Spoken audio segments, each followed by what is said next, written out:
Thanks for joining us today on Berman's Call. Here to take your questions today on stocks and ETFs. You can reach us toll free at 1-855-326-6266. You can email your questions as well. Berman's Call at bnnbloomberg.ca.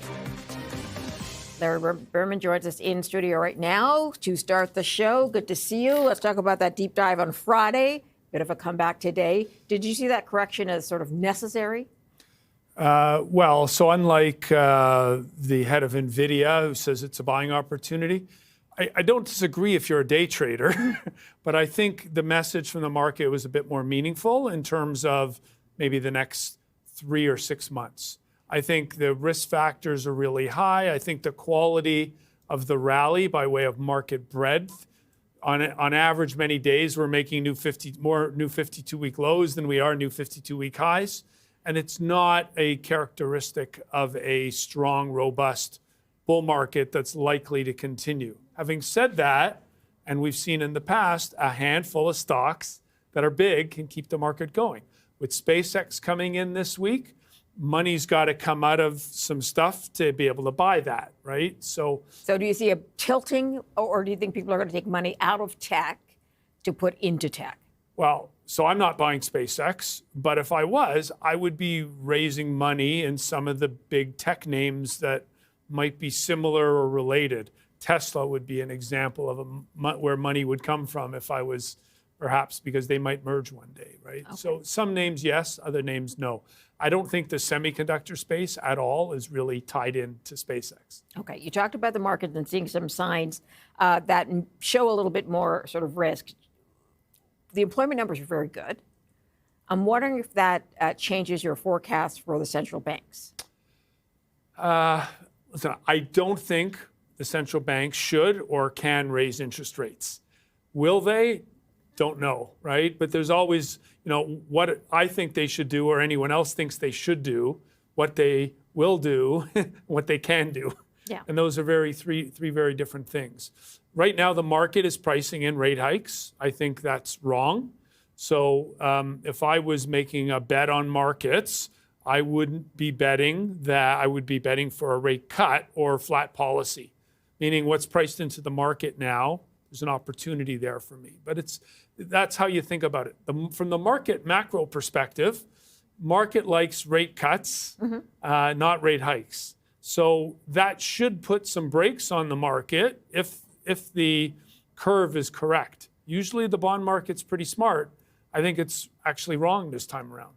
Okay, let's talk about CPI, which comes out later this week, and factoring that in, we could see that oil hit in a bigger way, or fuel prices anyway. Does that change your math at all? The big picture there is what happens in the Middle East, the resolution there. The month-to-month, day-to-day noise is not of consequence unless you're a day trader. So big picture, and I've said this before, and I haven't changed my view here, this conflict in the Middle East does not end peacefully until there's regime change in Iran. That means the IRGC is no longer in control. I just don't see a scenario any other way. But that's strongly linked to my supportive view on Israel. But given that, it could take a lot longer. I mean, technically, they went in after a regime change and did topple the top part of that regime, but the rest of it remains. It's clearly they underestimated the strength and backing of the IRGC and their ability to fight back. And now with the Strait of Hormuz as the most critical negotiating point, I don't know, that's going to matter. Of course, the political season's heating up as we get closer to the midterm elections and the elections in Israel. What if this sort of standoff just carries on where they're talking, but there's not progress being made, and there are ships getting through, but not a lot of them? Yeah, so that's kind of like we'll muddle through, but there are going to be inventories that push prices up, right? There's going to be less inventory, the prices are going to go up. So by and large, the longer it takes to resolve, the worse it is for inflation, but ultimately it's a better outcome in the long run, because as we looked at those long-term forward-based oil market prices, they're actually way down from the pre-war breakout. Okay. Let's take a quick break, then we will get to the first phone calls and emails. Here's the number to give us a call. You can email us as well. And Larry takes your questions on ETFs and large cap stocks. Back in a moment.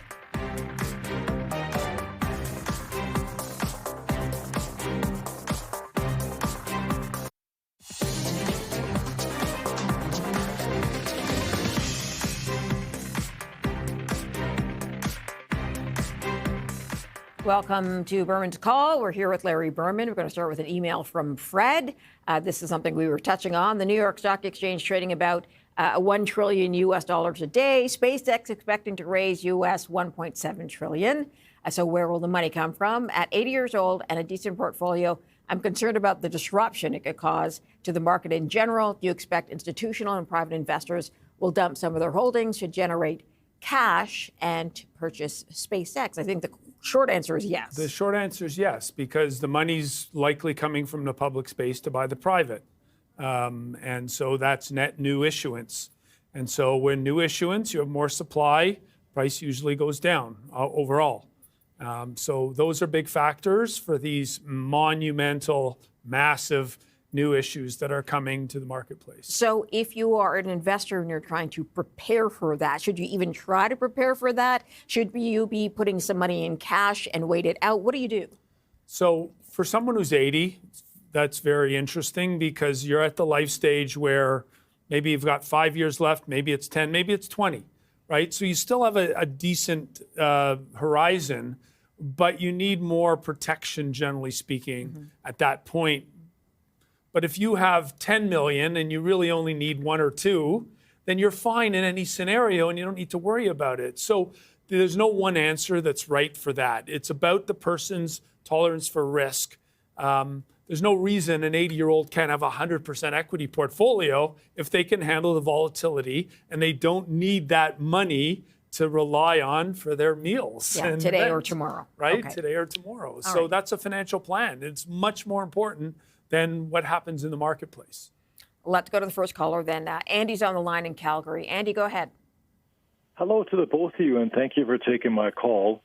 Larry, I wanted to know what your thoughts were on Adobe, the software company, ticker symbol AAFDB.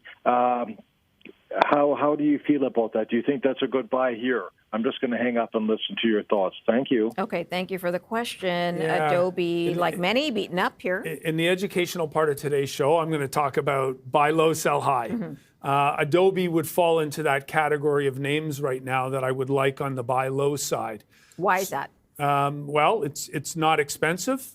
There are some risks still in front of us here in terms of what is AI going to do to all this big software names. Is it going to really have a long-term material impact on their business, or is AI going to emerge as something that makes these guys more profitable, right? And right now the marketplace is saying these big guys are going to all lose business because of AI. I'm not entirely sure that's the case.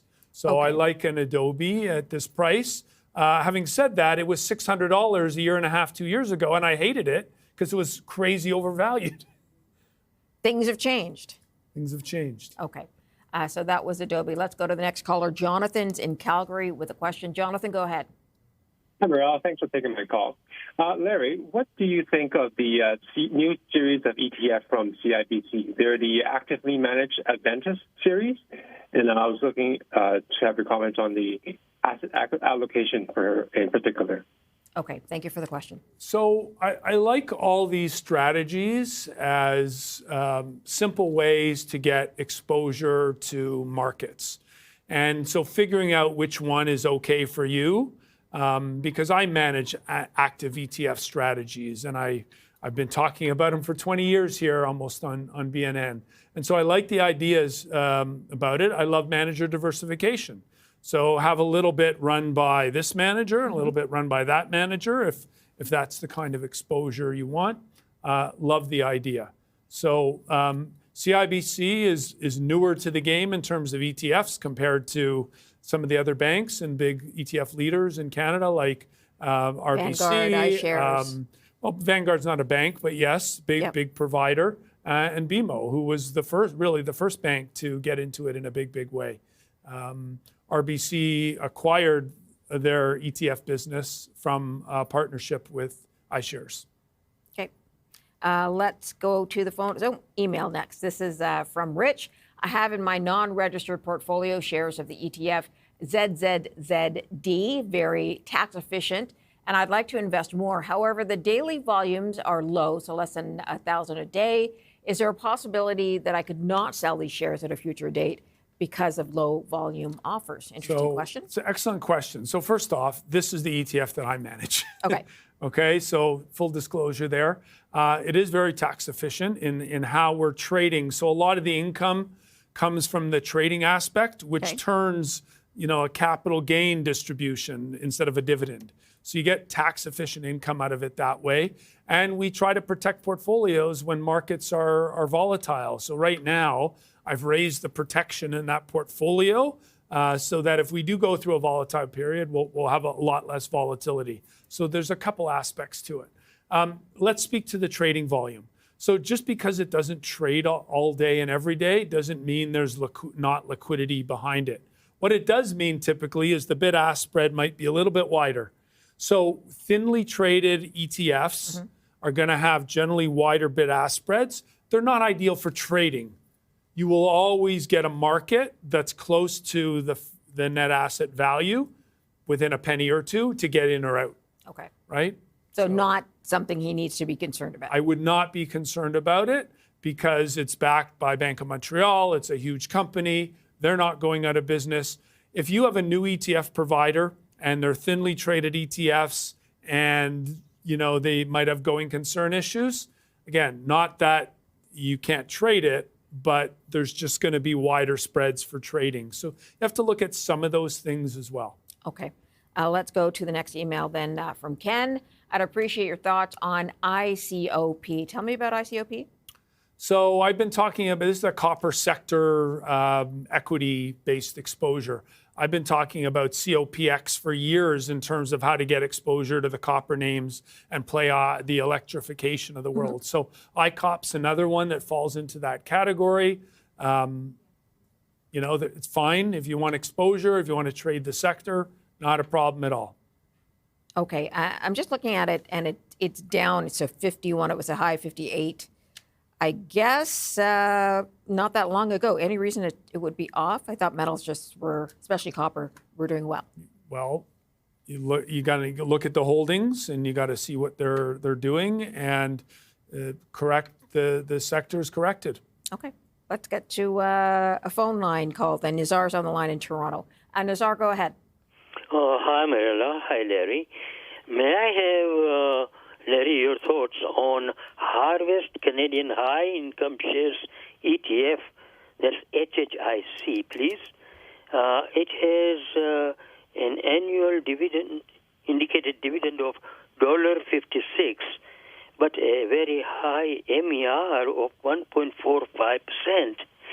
Would you recommend a comparable product or products from BMO or iShares, but with cheaper MER and maybe slightly less dividend? Thanks for taking my call. Thank you for the question. Yeah, so this is a very concentrated portfolio. It's got Royal Bank and TD in it. It's got some technology exposure in Shopify. Cameco's in there. There's some pipelines. There's some oil exposure. BCE is in there. TELUS is in there. It's a nice mix, but it's really a narrow, concentrated portfolio. The extra income, coming off trading and derivatives use. When you look at an active managed strategy like this, the MER is going to be higher. So the alternatives are passive index-based strategies where you're getting exposure. But a covered call, high dividend ETF that BMO would run. There's some other companies that have similar type exposures. It's not so much about what it's costing you to the exposure, is the exposure right for you? Media spends a lot too much time saying it's about the MERs, it's about the MERs. They're important, absolutely. But if you're getting the value for what the MER is, you shouldn't worry about the cost of the structure.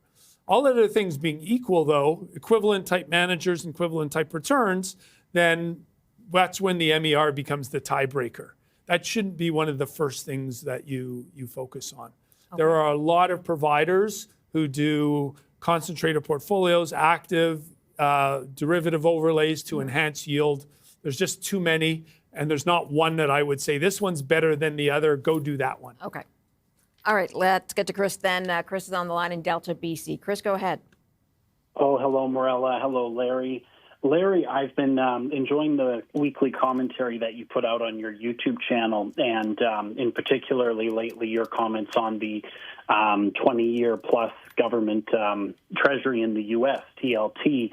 And I'm just wondering, as a 30-year-old long-term, not active trader, but opportunistic investor, swing trader, months and years at a time, if you will, would you find that there is a place for something like a TLT or the iShares equivalent in Canadian dollars XTLH in someone with that sort of investor profile, high risk tolerance, long-term horizon? Or would something like this be risk of tying up capital for those opportunities of equity market pullbacks? Yeah. Thank you so much. I'll hang up and listen. It's a good question. So given the short-term tactical nature of the caller and the trading style, trading long bonds as an asset class probably fits, makes sense. It's generally going to have a different correlation. If we go into a risk-off market, duration as an asset class typically is going to do very, very well. And here's the caveat. If inflation is driving the correction in the equity market, then duration is not necessarily your best asset class. And we saw that very clearly in 2022. But I think right now, we had an ETF forum at the TSX last week that I was a panelist on. My top pick as an asset class for the next year is duration. So I do think we're going to get some economic weakness. I don't know when it's going to start. Obviously, the last payroll report puts a little wrench in that decision making.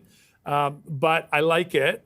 I think the asset is cheap. You're getting paid about a 5% yield almost in this asset class.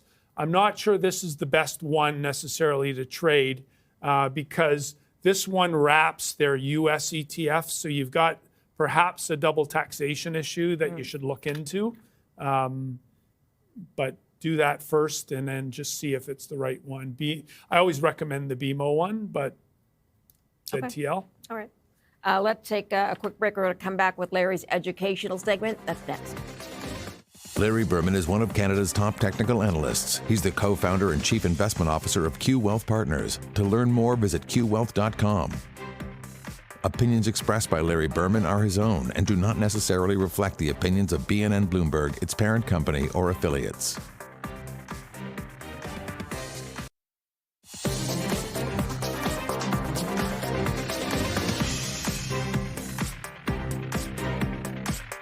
Time now for Larry's educational segment. Larry, you are looking at the participation in the most recent run-up. What have you noticed? Well, when you look at the S&P 500 or when you look at broader indexes on an equal weight basis. So what we're looking at on the top here is the market, but on an equal weight price basis. And there's some ETFs that track this index. What you're seeing on the bottom is the percentage of stocks in that index above the 200-day average, okay?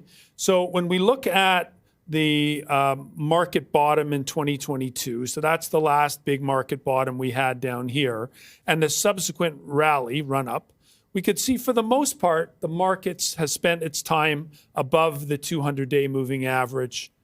You know, for the most part, we've had some corrections below. But when we look historically, when a market gets cheap, we typically have 10, 20, 30% of the portfolio that is now only above the 200-day average. So most stocks have corrected. Tells us where we are now, it's around 59%. So when we look at major bottoms, we're looking for that percentage of stocks down in those levels. But at market tops, we look for things that are slightly different. So when we look at the strength of the rallies coming off the last couple of years, we see, wow, in 2023 at the peaks, percentage of stocks got up into the 70s. In 2024, got up into the 80s, 90s as percentage of stocks participating. But last year's rally, that number peaked out around 70. And this year's rally, once again, markets making new all-time highs, now the percentage of stocks around 60. So with each new high, fewer and fewer stocks are participating. Market tops are impossible to call. Market bottoms relatively are easy because of the panic and fear that happen at the bottom. Euphoria dies off slowly. So we can see on every subsequent market rally that euphoria has died off a little bit here. So where it comes to individual stocks is I get more concerned about a stock, for example, Apple. Big investor event this week. They've got new products coming out. So here's my Apple chart. And I look at the last 4 years and I run the trend. So this medium line right here is that perfect trend right through it, plus and minus 2 standard deviations. So what that tells me is when I'm at the top of the trend or at the bottom of the trend for Apple. Right now, this red line is the analyst target price consensus 1 year ahead. Okay. So Apple's now 2 standard deviations above the trend of the last few years. Big event coming, and we're already priced at next year's price target. What does it tell you, Morel, about the risk and return of Apple? Okay. It's not ideal. But few months ago, it was priced at a discount to trend. So I like it when it's here, but I don't like it when it's fully valued. So if you're going to sell Apple this week in front of this event, where do you put the money? Well, Adobe is a name that we looked at before. Here's a name that I like a lot. It plays in the fertilizer space. It's Mosaic. So if we bring up the next one here, we can see, again, last few years, this stock has been going down, down, down, down. But what we've seen here is now the trend is slowing, meaning we rallied, we didn't really break out, and now we're coming back to where that trend bottomed before. So on a risk-return basis, I really like it. What you see here with these forward-based analyst target prices is that they track the market, right? Market starts going higher, they raise their price targets. Market's going lower, they lower their price targets. It's not the best. But what I would say, what are the odds of Apple doubling from here versus Mosaic that's relatively cheap on trend? So I like these names better than I like the high flyers at this point because they're much more fully valued in where we are in the market cycle. And I'm worried about market breadth here, that deterioration. So go to value at this point. Got it. Got to leave it there, Larry. Thanks for joining us. The close is coming up next. Stay tuned for that.